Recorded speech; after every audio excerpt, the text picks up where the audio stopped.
All right, guys, we got some breaking news here in the UFC world, and I just want to let you know, let's clap it up.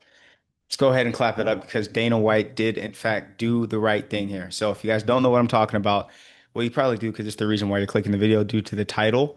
So the UFC, Dana White has chosen Paddy the Baddy to take on Ilia freaking Temporia for the UFC lightweight title.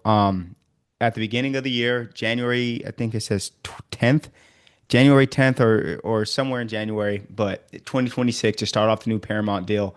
And let me tell you why.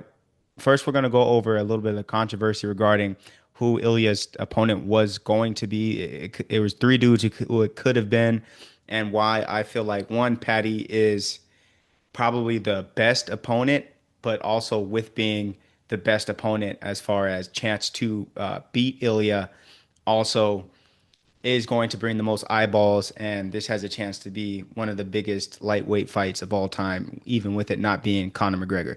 So we all know that there was a lot of discrepancy between who was going to fight him next. Like if you want to probably go to who the fairest matchup would have been, it probably would have been Arman Tsarukyan, who was next in line. And I honestly feel like would have gotten that fight if Ilya didn't want to fight Paddy. So after Ilya knocked out Charles Oliveira, they brought in Paddy. Paddy, we all remember Paddy went to inside the ring, had the face off, called Ilya a sausage.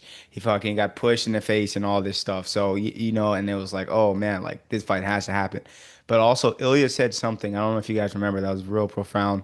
He said that we need some new blood in the lightweight division. So for the past 3 to 5 years, the lightweight division has been known as probably the most competitive of the UFC divisions, and probably you could arguably say each year it's the best just based off the skill level. But you look at like new blood, it's always Justin Gaethje, it's always Dustin Poirier, it's always Charles Oliveira, and Michael Chandler's been in the mix, and Islam, and since the Khabib days, it's Poirier and Gaethje have been kind of right there, just rotating who's fighting in the title fight. You know what I mean? So there's that definitely fact to it, and Paddy, I think the UFC in a way has slow cooked his career a lot like they slow cooked the career of Sean O'Malley. And these guys, like you said, are both media superstars, both have that it factor, make you want to watch them, but both have the fight game to back it up. Paddy, I think a little bit more than Sean, just because Paddy's a big dude, man. Like he's it fights at 155. We all know he walks around at 190 to 200, maybe even over 200 plus pounds in the offseason. A lot of that due to bad dieting, but for his frame to even hold on to 190, 195 pounds, I don't think Ilia Topuria can walk around with 190 pounds on him. And if you look at Paddy's size, Paddy's a legit 5'11" male. So you look at his frame, his shoulders, wide shoulders. You watch him in those rings, he's just outsizing guys, and you could tell he's hitting hard. He hits hard. I know he's got the fucking Beatles haircut. I know that he talks funny. I know that he has a lot of gimmicks. I know he says a lot of shit. It's Conor McGregor. It's Sean O'Malley. It's gimmick all in one. But at the end of the day, this is a mean guy in the ring who's with all the bullshit. I promise you.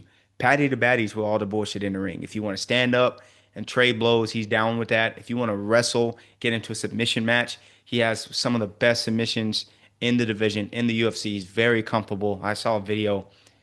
He like submitted, I know these are amateur guys, but he submitted like fucking 30 guys in a row. That's tough to do in a jiu-jitsu gym where these guys are training, and there's a level of fatigue factor. So his he's super high level jiu-jitsu. He's big. So a guy like, let's say if he fought Arman's gonna have a hard time taking him down and keeping him down, like Khamzat Chimaev did to what's my man's name? To what's my guy? Fuck. Duplessis. So like he's set his fighting style.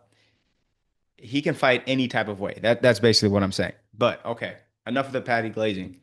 Now let's go to Ilia Topuria. Fucking hats off to you, man. Like it takes a lot of balls. Like I think Ilya would have. knocked out Justin Gaethje, probably knocks out Arman.